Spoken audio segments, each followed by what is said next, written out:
All right, welcome back. This is our second episode. We are the Literacy Aunties. Welcome to Read, Write, and Side Eye. We're Gen X sisters, mamas, educators. We specifically work with literacy. Deanna is the reading specialist. Hi, Hey. Deanna. I teach writing, grammar, and writing.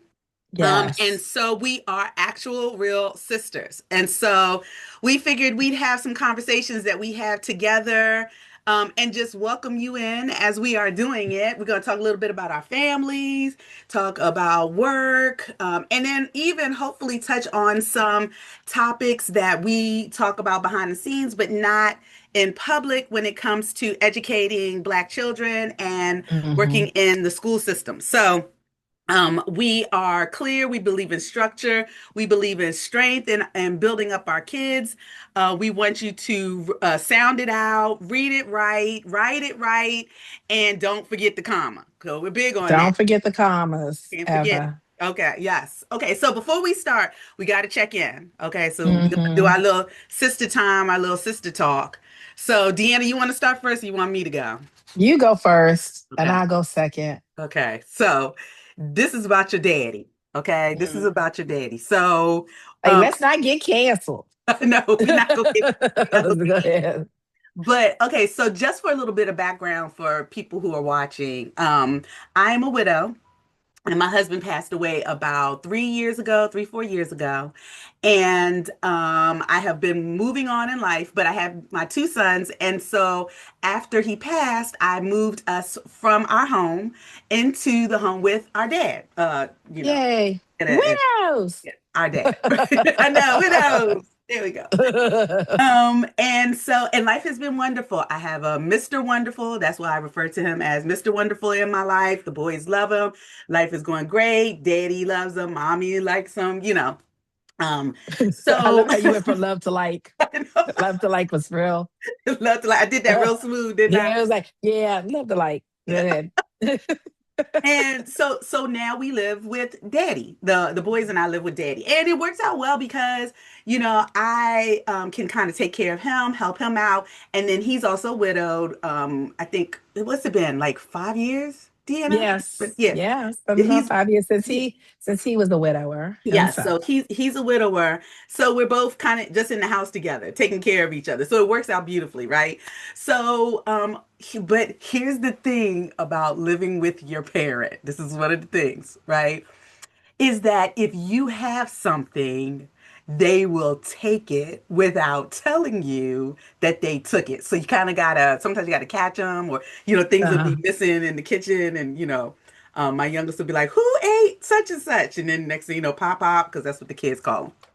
So Friday, I'm coming out of my class. I'm feeling good. We going into the weekend, and I had a taste for pizza. I had a taste for pizza. Oh yeah, and And I called you 'cause that's when I invited you out for dinner. yes, yep, yes, Yes, I right. invited you out for dinner Yep, because I was right. car I, shopping. I Go had ahead. already picked up, right. I had already picked up the pizza. I was placing the order. No, no, no. I had already picked the pizza. So, You had to pick up the pizza. right. Before picking up the pizza, I contacted everybody asking, do you want pizza? I contacted Mr. Wonderful. He said no, he was good. Contact the youngest. He said, yes, give me pizza because he's never going to turn anything down. I don't care if Mhm. he probably eaten and he's not going to turn it down, right? Contacted daddy and said, would you like pizza? And daddy said, no, I'm hanging with my friend this weekend. I'm good. And I said, okay, that's fine. So I go pick up the pizza, then I meet up with you, and we do our little thing, and then I make it to the house. Bring the pizzas inside, right? I go upstairs. I go upstairs, and I said, "Ooh, I want. Let me go downstairs. I get myself together because I just gotten off work. I was tired." And so I go back downstairs to go get some pizza. Why do I get to the bottom of the steps and I see my pizza box open, him standing over it with the knife, like sawing, sawing into my pizza. I was like, Daddy. I said, he was like, oh, now here's the thing. He was acting like he wasn't really getting a slice of pizza, but he had already taken one and put it in a plastic bag. Okay. Then, so he was going for this was piece two. I caught him on piece two. Okay. That Now make no remember, I had sense. asked him, did he want pizza? No, I'm good. I don't need no pizza. So I caught him, right? Because normally you can't catch them. Things just Mm-hmm. disappear and you got to guess. Like ketchup's gone, salt's gone, like everything. And everybody just has to guess that it's Pop Pop, right? So then as I'm talking to him, he closes mine, opens up Nico's, opens up my Oh. youngest, right? And proceeds to begin swallowing it. There's. And I said, he wants that piece. He ain't gonna eat all of it. He ain't gonna eat all of it. So he takes two of his, one of mine, and then proceeds to head on about his way. I just stood in the kitchen like I can't have anything. You can't have anything with older parents living with you. I'm gonna let you know. You know how they used to say, I can't have nothing. You can't have nothing when you got That's kids what. around. You can't have no food. And he's diabetic, so he can't eat everything, but that doesn't Yeah. stop. So when I was sitting over here, like, and he can't chew hard stuff. So I'm sitting like, I can eat the pizza because last time I checked with him, he can't chew really well. Thank you. So Thank he's you. stealing something he can't even chew. Oh my goodness. And he was trying to be slick. He was trying to be slick. Let me tell every time I bring something in here, it's like one little piece is gone. One, I was like, Mhm. they worse, and you're gonna hear this over and over again. Worse than living with your teenagers. Yes. Live with parents. They're worse than living with your teenagers. I mean, you got to say more to them Mhm. than you have to say to teens. So anyway, that's Okay. my Well, story. my weekend was fantastic. My son had his 14th birthday. Yes. So and he had his championship basketball game at the same time. They came in second, which I'm gonna say this. I'm very happy they came in second because the people that came in first, they're not really good with teaching the children um all the things you need to know to be a good sportsman. They, Right. they have terrible sportsmanship. Right. So I'd rather you be second and the group just have good sportsmanship versus being first and not. So that Right. was great. But I wanted to talk about my most and I bought a car this weekend, but I'm gonna push that to the side. Mhm. My most difficult thing this weekend was literally hardening my plants. So let me tell you about this. If you don't know about hardening plants, so I just started indoor gardening, just started Mhm. indoor gardening, and I had the lights, and I have killed everything in the past. So I have painstakingly gardened, and it's beautiful. I got tomatoes, all kinds of stuff. And so now is the time that my sweet peas, my sweet baby, my sweet daddy, sweet peas, had to go outside. And so what people don't tell you about this whole process is it's almost like raising a child. Mhm. So I took these plants to harden. And if you don't know anything about hardening, that means you take it outside. So they're literally in the real elements of the world. It's Mhm. very close to parenting. I realized it's close to parenting. So I picked up my sweet peas. I took them outside. I look outside. It's windy. They falling sideways. Mhm. I'm in the window like, not gonna make it. And I realized that I have not felt like this since I took my son to daycare, the first day of daycare. And I'm sitting there looking out the window like this, and my sweet peas, and they just, I was so hurt. So I was supposed to harden them for 2 hours. They stayed outside for 35 minutes. I couldn't handle it. I couldn't Oh, handle it. oh my. I know. And that's sad. I have invested in these sweet peas along with all of my other, I'm growing like tomatoes, cucumbers, all these other things. But I have invested in these sweet peas. And I am not putting them outside to get shocked to death. So I put them outside. They are not prepared for the real world. They're not. They're not prepared. I just looked at him. I said, "We didn't bring you on in." So I'm talking to the sweet peas. I was like, "Thank you for trying. I'm so See, that's how you raise soft plants, okay? That's how you raise soft plants, okay? Talk about they supposed to be out there in the world figuring it out for themselves, but no, here we are, grabbing them. out there like." I appreciate you trying. I saw you hanging on your little trestle stick, and you was just like, over. It must just be too early. It's too early for this. I said, I'm not prepared. You're not prepared. I'm gonna bring you back in the house, I and we're gonna can't. try this again next weekend. So that's my story for this weekend and my crazy self. I am having a serious. I'm also having a serious issue eating my fruits and vegetables. That's like eating your kids. Every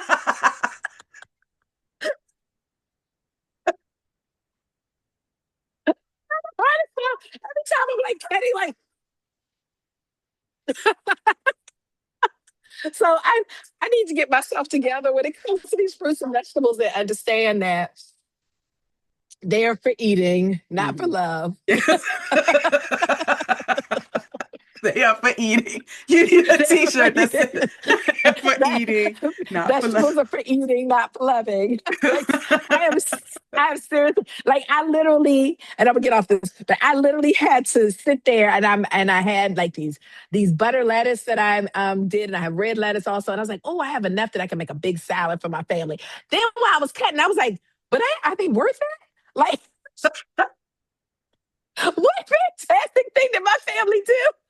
They Like, what have deserve they done for me lately for me to to sacrifice? sacrifice my vegetables. Yeah, I feel that attachment there. That's a strong attachment. That's terrible. Okay, I promise. Okay, okay, yeah. Okay, But I yeah, will. so that's my weekend. You and your plants. So if anybody sees Deanna at the grocery store pushing around a cart with plants sitting in there and making sure that You they know have what? everything they need, just know it's love. And if you are a person that has a hard time detaching for your plant babies, please let me know. I feel like I need separate therapy. Yes. Yeah, I didn't real let us know in the comments and you if that's something that you have a I hard time didn't or it's realize something it. else that you find yourself having a hard time detaching from. But yes, Yes, I didn't realize that it was difficult. I mean, this is really every time I snip or even prune, I'm like, I don't kill it, Lord. Is it worth it?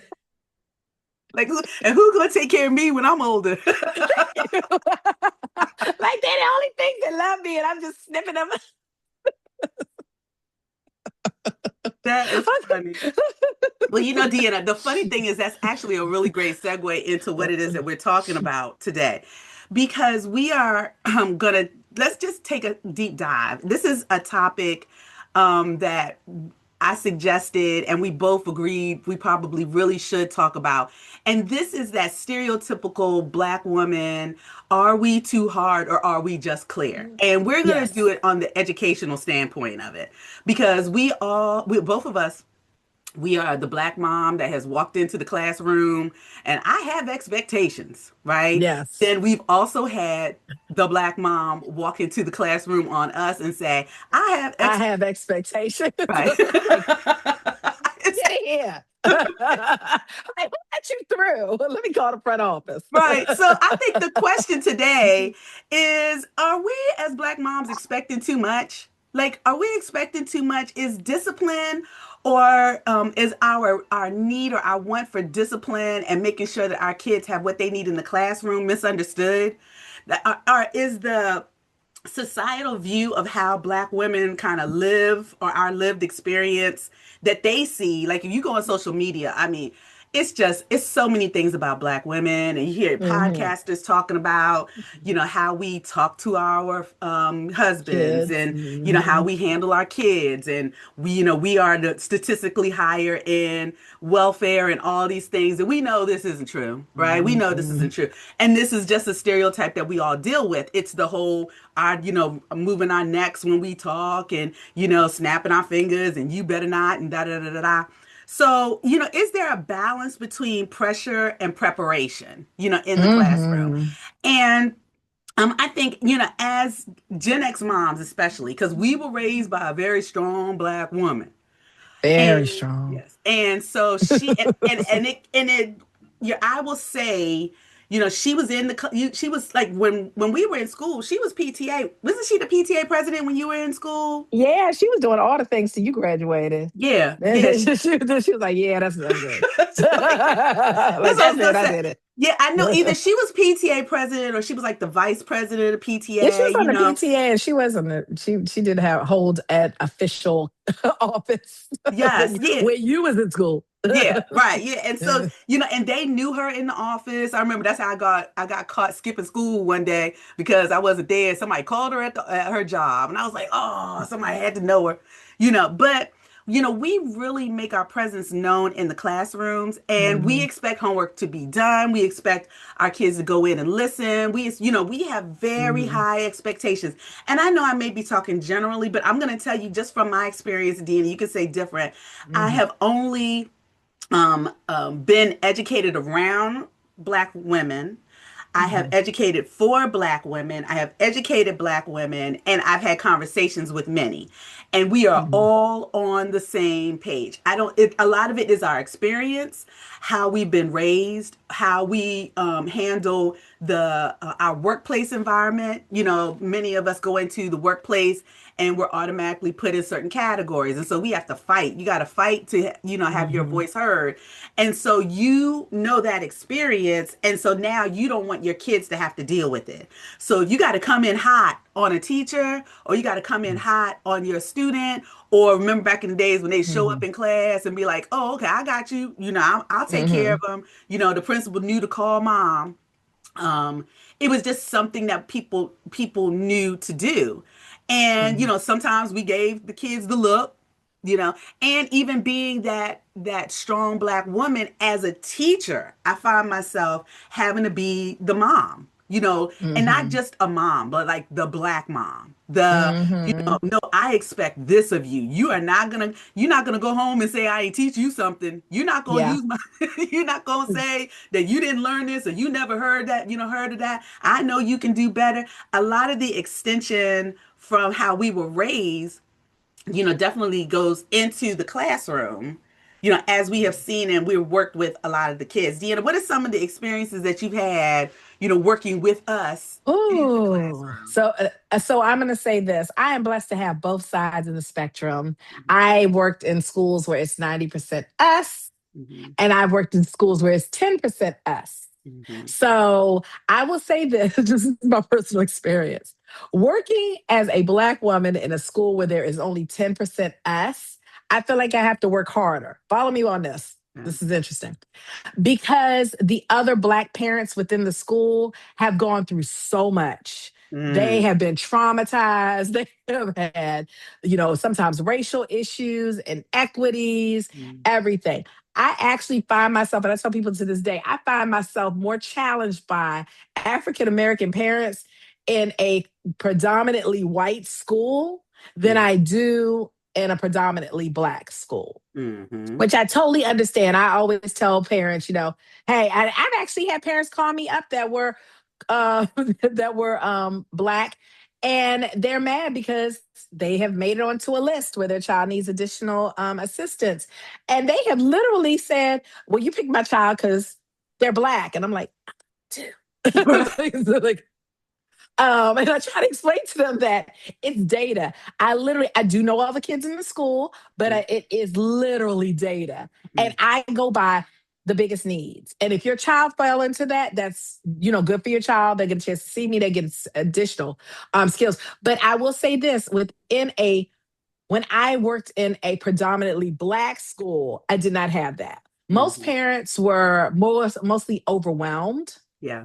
and I knew that they were overwhelmed. And actually, I'm going to go a little clearer with me. At that time, I worked in a Title I school. Mm-hmm. Excuse me. If you don't know what Title I is, it's normally 60 to 70% of your school is on free and reduced lunch. So you have people that are really hustling to make it in life. For me, I had a different mindset over there. I understood that while I am asking you to do something, you're stressed about trying to get bills paid or making sure the kids get to school on time or making sure that, food insecurity isn't in your house. So I always had to be a little bit more cognizant of that in that type of situation. I will say that the Black parents on that side never really gave me a hard time. It was more of the things that I came across was more of absenteeism, trying, things like that. So they really didn't give me a hard time. Now my spell house, well, I'm not gonna say spell house, but most of my parents, they gave me on the opposite side, they worked me and Uh-huh. they made sure that I was A, accredited, B, knew what I was talking about, and C, made sure that I did not target their child. And I can sit here and joke about it, but I would do the same thing. Yeah.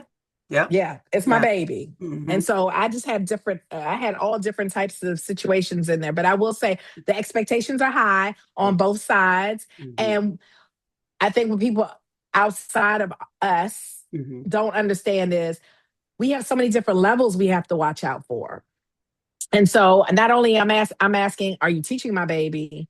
Are you nurturing my baby? And I know that's not necessarily a teacher's job, but does my child feel comfortable in your class? Right. That's very important. I don't want my child to feel other than someone's class because I've had a child, my child has done that. Hmm. But yeah, I have seen all types of parents from one side to another. I'm gonna say this: they're gonna give me a hard time no matter what, and I'm here for it because I Yeah. do the same. Yeah. I'm here for it. Yeah, I do agree with you. I have just found when it comes to teaching Black children, Black moms, presentation is everything. Yes, it is. Whether anyone wants to admit that or not, how you present yourself, like especially like the first days of school, that the open house when they come the first night of school and Mm-hmm. you walk around, you get to see the teacher. It's the classroom. It's the way she's talking. It's the way she Yes. handles herself. How is she? Does she sound like she knows what she's doing? Like there is a very high expectation when you walk into the Black teacher's classroom. Mm-hmm. And like you said, like even though the expectation is not that you nurture my child, it's also, can she be nurturing? When they Mm-hmm. turn their kids over to us as educators, I mean, that's 8 hours a day, that they're sitting with you, and sometimes more if they're getting there early or staying later, depending on the activity that they're Mm-hmm. in. So they really have to know that you know what you're talking about and that they can trust you. And I have found that, like, even with the school that I'm at, it is 90%, 90 to 90, no, 90% African American, 10% Latino, right?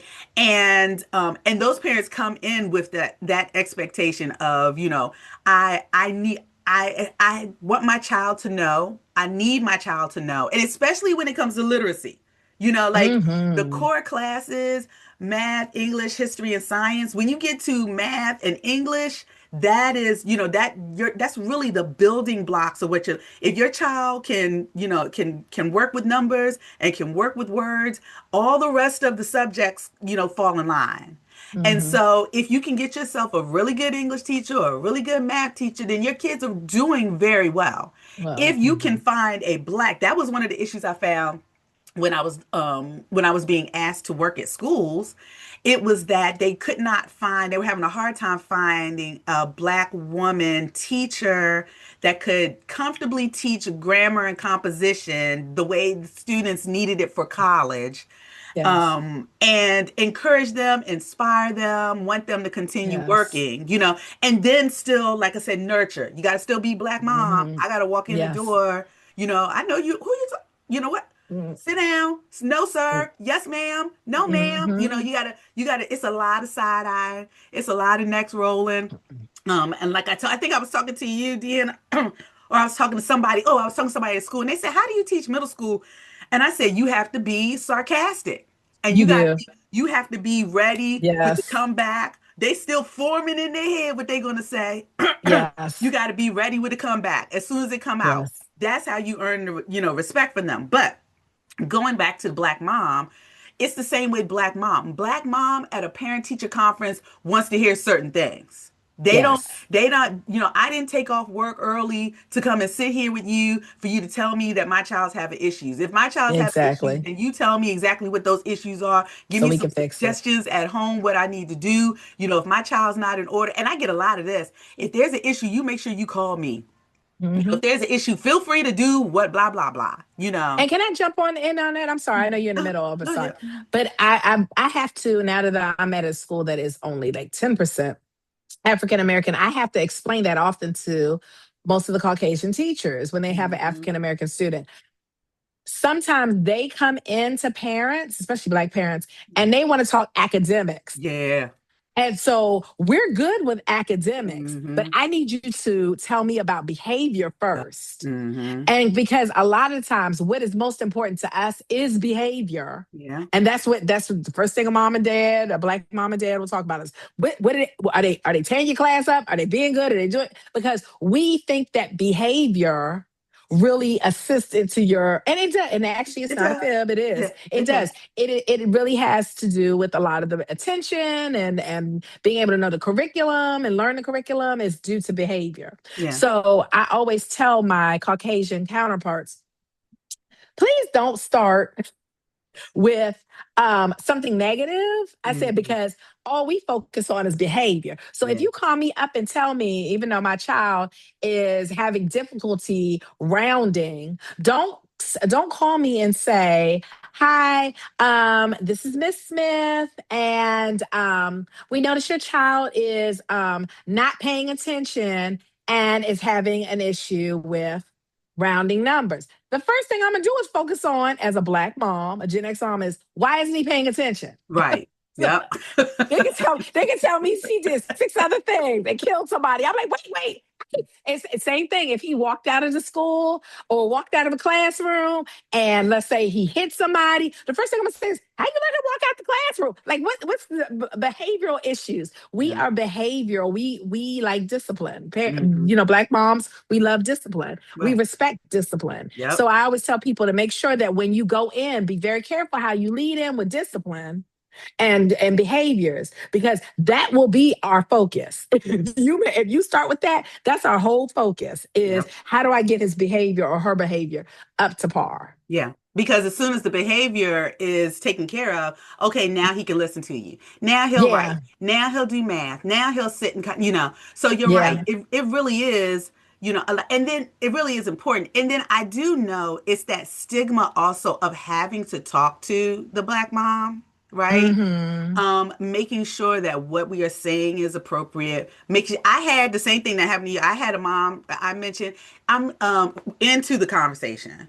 Your son is just showing some aggression when, I'm in class and, Mm-hmm. this kid's crashing out, right? He's just literally Mm-hmm. crashing out for no reason.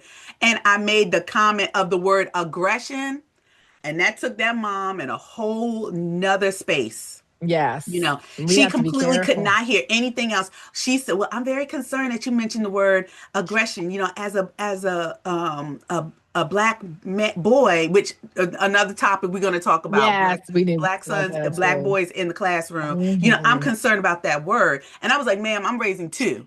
Okay, Thank first of all, you. I'm black and I'm raising two." I was like, Yes. so I'm not using a word to you that I don't feel that isn't an appropriate word. I'm not just throwing a word out there. I know exactly what Yes. word I'm using, and I'm And using I it, know and how I'm using it. right, and I want you to hear from me before you hear it from the world. Yes. And in those moments, that's when you're hoping, sister, do you hear me? I'm talking to you as a black Yes. woman. I'm talking, and we not talking no more just as teacher and mom. We now talking about black women raising black boys, and I'm telling you what you need to watch out for. Yeah. So you do. It's a lot of that pressure. But I think one of the things that we probably should really look at when it comes to the black mom, being the primary educator for their child, whether that be homeschool, private, public, is and that, and having a man in the house at the and same time, because you can have a man in the house and still be the primary that's right. educator. That's right. Yes. Yep. You are the one, because we keeping it together. But are we looking at pressure, or are we looking at preparation? Right? Is it Hmm. pressure or is it preparation for us to come in hot? Or even for us to come in with a high expectation for our children. I do feel like there is, I don't see pressure, in all honesty. And then maybe just because I'm a black mom and I have black kids, and the way we were raised, Gen X, remember the commercial, do you know where your kids are? Yeah. Came on at 11 o'clock. They had to have a commercial for a reason. Reason. Okay. Yeah. Right. Because they didn't care. Right. So we were raised in that generation. So I don't see pressure. I do Hmm. see preparation. Okay. I see it as preparation, but I don't know if that's how, like others see it when we walk into the room. Do that, are they seeing that we are just pressuring him to be the best and on top? We need her to be number one. She has to be over SGA. Yeah. She has to be in National Honor Society. She has to have A's in every class. Hmm. Is it preparation or is it pressure? Ah, so this and this goes outside. Like I said, moving back into the fact that I'm working in a place that's only 10% Mm, African American. I notice that's a conversation I have constantly with parents. Can I just say I'm very proud of my African American parents in this particular school. I never hear their kids talk about, oh, I got to go to Harvard or I got to go to Yale. I got to go. They're always they. I have one that her parents are HBCU, and her parents, like her grandparents, marched with Dr. King. So like everything she says is like, oh yeah, did you see Jesse Jackson died? Like she's very, very like like into into it. yeah, into it. Um, I am really proud to say that I don't see people of color pressuring their kids. Mhm. What I'm noticing is Caucasian individuals and my schools that I've worked in, they pressure their kids. I've heard third graders say they're going to Harvard and Yale. I have had those conversations where parents will hold up, scores of like, how are they supposed to get into this private school? And I feel like we've gotten to this numbers game Mhm. overall where they have to be something. Now, I feel pressure, believe it or not from the African American community. I think we're overall, because I'm in a space where I see a lot less of us and a lot more of other cultures. We have done a bang up job with Mhm. our kids trying to keep them engaged, on par, on level, doing really well. I've never had to have now have I had to have some mama, your child needs some extra tutoring services, like but what I do, especially in those forums, like I said, they're used to having to be so protective because it's a white space Mhm. that I don't email because I try to explain to people that emailing in some ways is a form of white supremacy.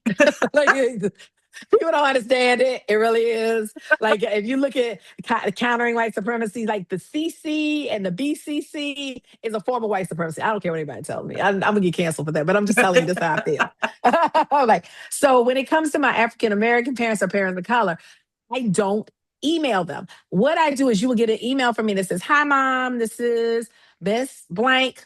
I'm concerned about Joey's work. Can you give me a call?" Because what I've known for Black parents and what I've learned with us, we do better speaking on the phone.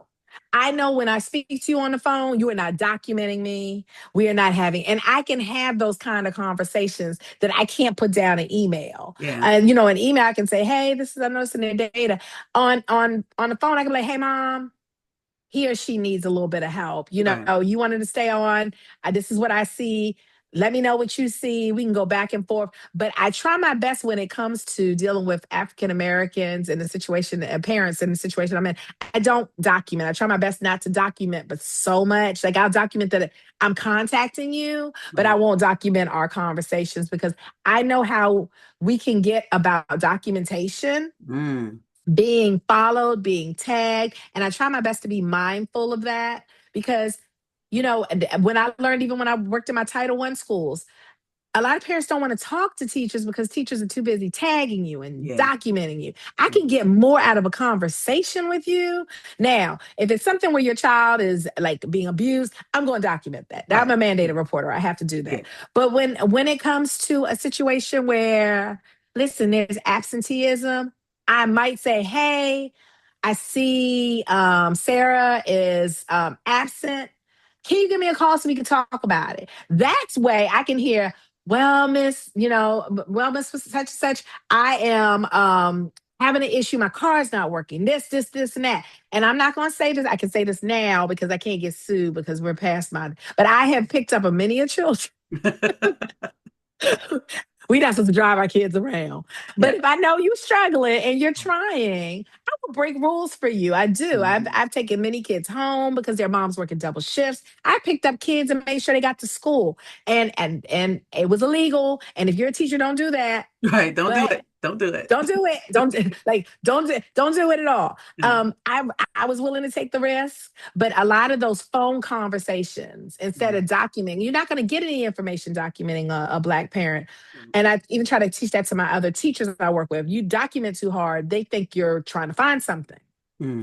I Hmm. call you and say, "Hey, listen, what's going on?" And they're like, "Oh my God, my mom died," or the Right. person that was watching the kids, they skipped off, or this, la la la. When I know the story, I can help you. I can't help you if I don't know the story. Right. So I think that a lot of I think that I feel bad for us because the system has placed. Okay, I'm gonna take my Farrakhan hat on. I The know, right? system has put my Okay, Farrakhan hat. Diva. All right, All Diva. right, all right, D, but that's my mom. My mom is like Farrakhan's little baby sister. Yeah, she, So, yes. but put my Farrakhan hat to the side, but not on my head. I Right. think the system sometimes in its job is constantly documenting people to Hmm. the point that when people really do need the help, they don't ask. Right. And there are resources that are outside of getting documented in ways. I've worked under a principal that would literally, we've done some illegal stuff. That's all I'm gonna say. But we got we done some illegal stuff. But Right. them kids got to school. And that's what Right. I'm saying. That, So that's what I was gonna say. you do You what you love got your to do. kids. You did things You to love you. your Yeah. kids. You You, do it yeah. for them, and I Yeah. still do it. But I see the disconnect when it comes to Caucasian teachers speaking to African American, to the point now that they're like, "Well, can you talk to them and soften them up?" And I'm like, "I don't have to soften them up, but I sure will call them and Right. see, see what they need and see what they Mm. want." And I still don't document them. Right. And even though I have 100% of a conversation, when I go back to report, I only report maybe a third of Yeah. it because a lot of it isn't their business. It's not Yeah. even my business. Mm-hmm. And Mm-hmm. so I think that is another hurdle that you have to deal with as a black mom and dealing with black parents in the educational system. Yeah. I totally agree with you. And I think once we find ourselves in that system, it's always different systems that we find ourselves having to deal with. But I think there's also this look of, are we providing our kids with independence or abandonment? Like, are we giving up? Like, we Mm, can be strict and say, I need you to do this, this, and this. These are all of my requirements. You got to go to college. You got to do this. And it is for us to prepare our kids for the future so that they don't have to hmm do or experience what we had to deal with. Or, like, for instance, I try to prepare my students to write for college because I had such a difficult time writing for college, right? hmm And so I am trying to prepare them. And some of that requires some independence. I will say I've had to, I think on more than one occasion, no, a number of occasions actually, where I've had to talk to a black mom about independence, Yes. independence, and letting go of your child, because we want the best. Everybody wants the best for their kids. No, hmm no matter what, your race is, you want the best for your kids. There hmm is just a little bit more of a nuance when it comes to being the black mom, because there's so much behind that. Raising Yes. a black boy, raising a black girl. Did she go to college? Did she, is he enrolled in hmm a trade? There's all these things. And yes, we want to go to the family reunion and call our moms and say, because, your mom, as a black mom, if you're still blessed to have your mom alive, your hmm older mom is going to have a lot of opinions and comments on how you educating their grandchildren, right? So hmm you're not even just looking at society, you're also looking at that internal family expectation. All of the family members that went to Howard, your student must go to Howard, like you hmm you must attend a HBCU, but even to get to that point, there is a point where we have to let our kids go. We have to let our hmm kids go. I have a particular friend and she's lovely and I love her dearly. And she will tell you, I struggle, and one of her kids is in college and one's probably going to be hmm going in. And I struggle with letting my boys go. She's a black mom hmm with two black sons. And I struggle with letting them go, letting them be independent. And I can hmm understand that. I do have, my youngest has done a really good job of allowing me to release that, because he handles everything like he's on Everything. a 9 to 5 job. Like I'm getting Yeah. CC'd on emails between him and his teachers, him and his counselor. Like he handles all of his school issues, and the only thing I Hmm. have ever told my boys ever since they were in elementary school, before I took them out to homeschool, I always told them, you have the first conversation. You have the first conversation with your teacher. You advocate for yourself. And then if Yep. that doesn't work, mommy steps in. I was like, I will Yes. step in after you have made an attempt. You're not going to Hmm. just come home and say, she doesn't like me. And then I'm about to call up or send an email and you don't like my Hmm. baby, da da da da da. Whatever it is, and this is just a piece of advice I give to people. I'm like, allow your child to be the first person that advocates. One, they have to learn how Yes. to advocate, right? Because they're going to have to do that for the rest of their lives. Hmm. Two, it helps you with the independence, so you Yes. don't feel like you're just abandoning your child in a situation. It helps you go, okay, it lets you see that they can handle an issue. And then a lot of Hmm. times they handle the issue. Like They do. I have kids who will come to me, Mrs. I have this issue. I saw this on my grades. I don't understand how I got this grade. Can you please look it over? They're respectful because I teach my kids to be respectful when they're talking to me, right? Hmm. They're respectful. They come to me first with the grade, any issue that they have in the classroom. And then many times we work it out between the two of us. I've had Hmm. other teachers that have said to me, mom called me, but I already worked it out with the student. Why is mom calling? Yeah. There are times when it is okay for independence. It is not abandonment. You're not giving up Yes. your position as mom, as the home educator. Okay, Yes. just because you are allowing your kids To to advocate. yeah, to advocate for themselves, Hmm. and so I have told many, I have said, let them go. Just let them go, and let's just see Hmm. what they do. Let's see how they have. You and I are having this conversation, so now I'm expecting this conversation from a student. I've told a lot of parents, and I used to always say this at the beginning of my classes: if your student sends me an email, I will immediately reply back as soon as I Hmm. can. Like, I'm not sending my email all the time. Yeah. If you send me an email, it may take me a minute, right? I said, because I Hmm. always respond quickly to my students. I don't know if they're working at the time. I don't know if they have a question on, what's going on. I want them to understand that they are worth someone, answering back their concern, right? Hmm. But mom, if you come to me first, it might take me a minute. Or sometimes I've told parents, can you please ask your student to send me an email with that? Can you, Exactly. yeah, can you please ask your student to contact me, or tomorrow come to me in the classroom and I'll have a conversation with that. And then if it doesn't turn out the way mom wants, feel free to give me a call. Feel free Yes. to give me a call. And the opportune time, if you are a parent, to do this would be middle school. So Yeah. the time that you want, so I get it, elementary school, you want to talk back and talk to your child's teacher.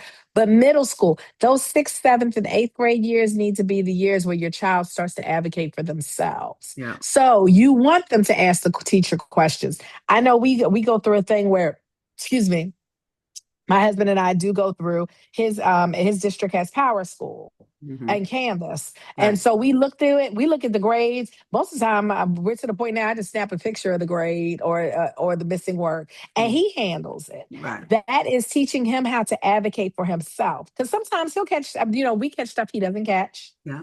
And sometimes we're looking and he's not looking. But Hmm. most of the time he's really good about being diligent. Now the only time like you say I step in is when a teacher refuses to come, not even I won't use the word comply because it's a little harsh, but when a teacher refuses to work with him. And Hmm. I also have to I think that it's good to have those kind of teachers because you need to teach your child that everybody's not easy to work with. Yeah. There are Yep. going to be difficult people that you're going Yep. to have to chase down. There are Yep. going to be people that you're going to say, "Can you help me?" and they're going to still say no. There are going to be times where people are going to know you to death. So Hmm. I love to advocate to have your child advocate, but also these are good teachable moments because you're going to run across that teacher that he walks or she walks up to him and asks for an extension or Yeah. asks for additional points, and they were like, "No."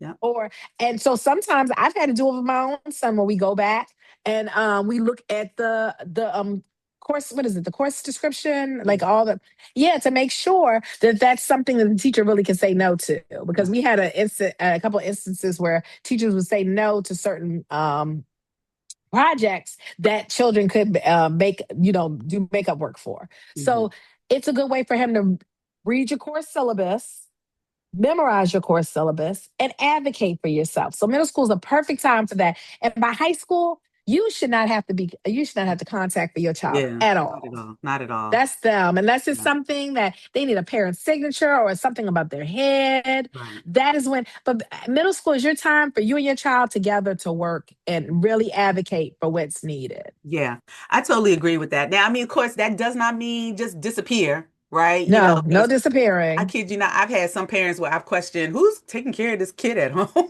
Like Like they're very self-sufficient. yes, like does this child have a parent? Like, and I think that's, can I tell you, that's the other thing that's really important that I really appreciate about making connections with the parents, um, because when it comes time for me to write a reference letter or for me to write a recommendation letter, Mhm. right? If you haven't, or I'm gonna say, and this is a little different of writing a reference letter, recommendation letter to go to a high school, not to go to college. Yes, Okay. please. And listen to this, parents, because especially if you're going to trying to get your child into a private school or another type of school, go ahead and say it Yes. because I know what you're getting ready to say. Yes. And one of the questions they always ask is, does this parent participate? Is this parent involved in what's going on? Like, do you? And I can't tell you how many times I have had to write, I have never met this parent. And the only communication I have had with them is their request that I fill out this form. That is it. Mm-hmm. This is them making an attempt to go to another school, another private school. You're not just Yes. walking in the door of private school. You have to fill out an application. You have to do a Hmm. shadow visit. You have to do a recommendation form for Interviews. and interviews and recommendation letter from an English teacher, recommendation letter from a math teacher. And so some parents do believe that just because they are paying the money at a private school, or just because their child shows up every day, that you are supposed to get a certain type of recommendation. But please Yes. understand, in that recommendation, it always asks about parent involvement. It every time. Hmm. I've had to say it so many times. Now I've had wonderful moments where I've been like, this parent is very involved, contacts, volunteers at the school, shows up for field trips. I can say all that because then you are a benefit to the next school. It's not just your Hmm. student, it is you as a family are a benefit to the next school. I always talk to my Hmm. kids, especially when I'm teaching high school or even when I'm subbing at high school, if I have to step in. And I will always tell them, I said, when you're applying to these colleges, they want to know, are you going to be a benefit to them? Benefit. Yes. Are you gonna be the person that purchases the car license plate and wears the t-shirt and and tells everyone that you Hmm. went there and encourage people to go there? And like for me, I tell everybody, you're gonna see Morgan. I represent Morgan State at least once something every day. Every day. If it's not my lanyard, it's a t-shirt, it's my license plate cover, it's the I am bringing in more students. They're doing their little advertising through me. I said I at least should do something for the tuition that, I'm like, I'm gonna get something out of it. Of course, they got my first child, right? But but that it's the same thing. These private schools, if you are moving to another school, and I think we should talk about that, Deanna. Just Yeah. because Oh my goodness. And be careful how you talk to teachers. I yes, always tell parents that I'm really cool with. Um, these same people are the people that need to write your references.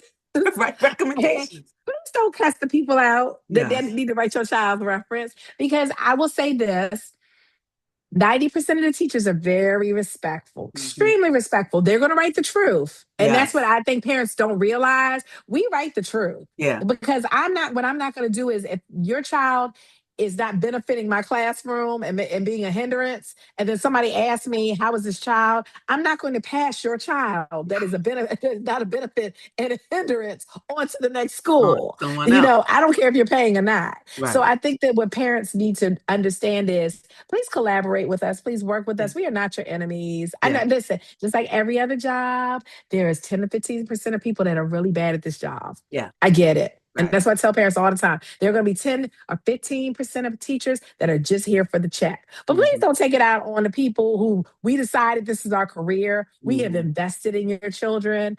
Sometimes we spend more time with your children than we do our own. Yeah. Please don't, like, please, please, please. Yes. Remember, we are going to fill those recommendations out, and I'm going to be honest. I'm If I beyond. feel like your child's getting ready to burn down a school, I'm going to find the nicest way to say, yes, little Jenny is a fantastic child, but watch her with matches. Yes. I'm going to find a way to say that If she in the goes to her nicest way. cubby, right, keep your eye on her. Everybody run. Need you to Yeah, run. it is true. I tell the parents, and I tell them, I was like, whatever I'm going to give to them is going to be an honest referral or Review, yep. recommendation letter. And if you want something other than that, I suggest you go find Find somebody another else, yeah, teacher. to do Find another because yeah, teacher. and you know your child, and I know your child, and you're gonna get the recommendation that your child deserves. But if you Yes. don't want that, feel free to go find someone else. Find Someone someone that, else. yes. Yes, That's yes. so true. I tell you, and so and one of the other things before we get done that I want to talk about too is the black mom discipline. The discipline. Oh, yeah. Oh, my son says, you just stress me. Mom, you stress me so much. He actually made a comment just so funny. We are so strict. We are strict over here. Uh-huh. And it's a running joke in my family because we've always been strict. Always from birth. They're like, oh my goodness, let him Yes. breathe. We've always Yes. been that. And I am And so so free. I'm what you call a free. What is it? Um, I would be a total helicopter mom. You would be a free range yeah, mom. free range. I am a Yeah. total free range mom. I think it's Yeah. so Mm-mm. interesting how we are so opposite with that. Yeah, with the same parents. Same But yeah, parents. even my mom, who was super strict, would be like, I'm really concerned about how strict you are. And so my son made a comment the other day, my husband and I laughed about, and he was like, I just like to do something and mess up. He said, I would, I would love to mess up so badly. He said, it looks like it's fun. It's fun. He said, every now and again, I would just love to really just be able to do the wrong thing because I know the right thing and I know what the expectation I like the is. opportunity. I like I the. just like, because it looks like it's fun. I was like, don't start, not on my time, not on my time, sir. You can have somebody else's You time get your today. own kids, you can do that when you got your own kids. Thank you. Let that river run in the streets. I'm good with that. It's so But fun. yeah, And I'm then sorry. right. And then I'm the parent that's like, are you going to school today? Like what's Yeah. on your schedule? Are you thinking about going? Like what is But he And I'm goes like, today because he likes school, he likes his teachers and all that other stuff. But I'm really like, hey, I cannot to this day understand how we are such different. Like my son had a stomach virus on Friday. He couldn't get off the toilet. And I literally was like, okay, you can choose to go or you can choose to stay home. I said, it's a terrible parent. I was like, it was depends.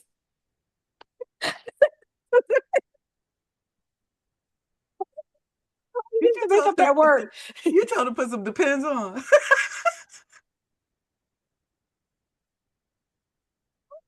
That poor baby.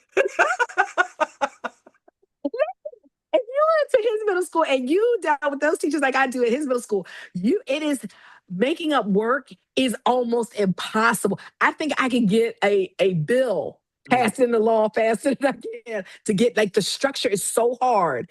And I think they make it that way for the kids. Mhm. But as a parent, it's anxiety ridden. So Yeah. when you miss a day at school, they only have 2 days a week you can make it up. And then you got to go at a certain time of the day and get a pass Oh my to God. make up the work you legally missed.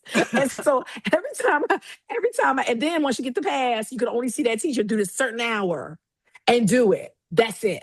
You can't take it home. You can't do anything else. So knowing all of that, when he said, I just can't get off tool, I was like, yo, if this is a rough day, I guess it depends. Like, how are you feeling about, some additional support?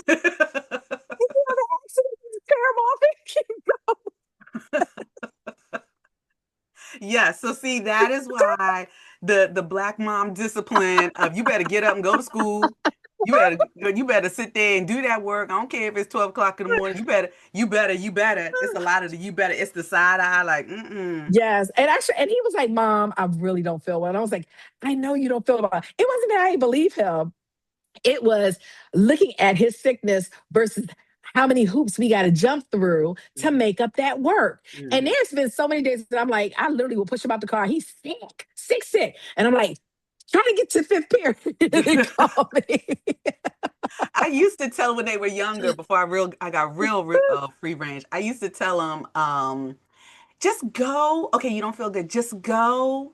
Stay the first period, and if you still feel bad by the end of the first period, call me and I'll come pick you up. See, Hmm. Diva used to use that tactic. She used to use No, that. Diva used to say wait till lunch. Yes, yeah, and then call me if you're not feeling better. By that time, they got with their friends. They'd have forgot they Yeah. don't feel good. I never had to go back and pick up a child. And if you were so sick, she wouldn't come get you. That's the jacked up part. So can I just say, I like to say, I hope Diva eventually sees this one day.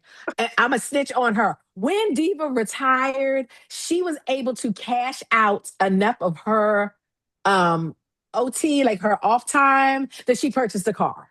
So Yeah, that means that she wasn't ever off. she's never coming to get us from school. Because I remember her saying, yeah, took that extra check and bought me a car. I was like, do you know how many days I was sick and still stayed at school? And she nicely cashed that mess out. Yep. But All look, right. it worked for her. It worked for her. Yeah, now I'm be doubled over dead in my car, still driving to work. See, it's bad habits. And that's what we need to talk about. Are these habits healthy? Are these healthy Now, as habits? an adult, I am still sick, will drive all the way to my job, sit outside my job. And if I still don't feel good, there at least been 2 or 3 times I've actually called in from the parking lot. Like Hmm. because I'm like, oh my goodness, let me just will and get myself in the car. It's the Let me guilt. will and drive Yep. myself there. It's the guilt. It's It the is guilt. it is the push. Hmm. And then I'll be outside and I'm like, I'm not gonna make it. My DSO, he already knows I'm full. She's like, are you outside? I'm like, yeah, That's I'm going back home. no, girl. I show up because if I don't, I got to do sub work. I'm like, Yeah. it's more work to put sub stuff together than it is to just show up and cough on the kids. You're like, Yeah, I'll just I show hate up here. and we hate to call on your kids, but they do it to us. So I feel Yes, like it's quid pro quo. yes, exactly. You, I think you like cough on me, I got to cough on you right. too. I think it's earned. But I think I just want to mention just the fact that, that strength of being a woman walking in the door and the discipline that they put on their Hmm. kids and their expectation that we discipline their kids as well in the same Hmm. manner. And that so many people discipline their kids differently. So sometimes you're kind of caught in a catch 22 when a situation happens. That's why, I have no desire to be admin. You and I have talked about Oh my that, right? gosh. I say, yeah, we always talk about it. I Yeah. would never be admin. Yeah. Somebody would literally have to, like, when I tell you the sun has to be in the right direction and the moon has to be turned in the right. And there's nobody else in the world that's Thank educated you. enough And to be. everybody else, thank you. And education is dead. Yes. But I Exactly. guess I do it. I'm the last person, right? I'm the And last I'm still person. I'm still gonna put my dog in the pool. Like, my dog can do this. My dog can do it. Right. But She's yeah, that's very what good. I'm like. I can't. I just can't. It's all the different personalities. But I do think that walking in as a black mom, we are seen, right? And I've had Hmm. kids who will say, I got a 98. How can I get 2 points? And I'm like, 2 points? Are you serious? A Take that 98? 98 And and they be will happy. say, my mom, I gotta have those 2 points. My mom, Hmm. if I don't, I've had people have their phones taken away, not be able to participate in track or cheerleading activities, different things like that over points. Yeah. So I do think I think that's something we should talk about again one day too, about Yeah. discipline, just disciplining children, disciplining in the Yeah. classroom, disciplining in general as a Gen X mom, in the African Yeah. American And not community. mom shaming, because everybody, I tell everybody that I think this is my personal, put my hat on again. Mhm. I think that everybody disciplines through trauma or Yeah, by your own trauma. yeah, So the things that happen to you is how you discipline, the things that you got away with and possibly killed you is why you don't let your kid do it. But I think that a lot of us do discipline by trauma and the traumas that we dealt with. yeah, And so I think sometimes we do, as not even black women, I've seen white women also, they go too far. yeah. We just go too far. And so you have to make sure to know where your discipline strategy is. And I'm saying this, I'm preaching to myself because I'm hard. I'm a tough mom. Hmm. Um, and I have to ask myself, am I asking him to do this because it will help him in the future? Or do I have some type of trauma tied to this? Right. And I'm scared for him to go outside and breathe, Yeah. like my plants. Mhm. Right. They can't breathe. They can't breathe either. They're gonna Yeah. stay inside all the rest of their life. Well, good. Sadly. Okay, so we had a really good conversation, just kind of talking about, is the Black mom too hard when it comes to education or just clear? Like we're not trying to raise perfect kids. Nobody is trying to raise perfect Mm-mm. kids. We're just trying to raise capable kids, right? And Yes, even as capable. educators, we're trying to make our students capable to be able to handle, Hmm. out in the world. So we'd love to hear what you have to say. Are we as Black moms too hard? Or are we just Yeah, clear? Like, do we just yeah, know what we want? Or have you had an experience either as a Black mom or teaching two Black moms? How have they approached you? How have we come in? And we'd love to hear any advice that you'd have to give, as on this yes, aspect as being a teacher and also being a mom. So, you tell us what you think. So the real question, are we too hard or are we just clear? So we want to thank you so much for joining us. Please like and subscribe. You can watch this over and over and and over. over again. And Please. listen, us laugh at ourselves Yes, because and listen to us laugh at ourselves. we are And if silly. yeah, and if you know a mom or a family that could really benefit from, what it is that we're discussing and we're talking about, please send them our way. We are read, Yes. write, and side eye because we're gonna Mhm. talk with all of that attitude, okay? Because we Gen X moms, and that's exactly what we do. So anyway, we hope that we see you again the next episode. Check out our different shorts. Check out some of our other videos. We will be trying, or we are committed to upload on Tuesdays and Thursdays. So you should see Yes. something from us every week. Okay? Yes. All right, then. Have a wonderful day, and we will see you guys later. All right. Bye. Bye.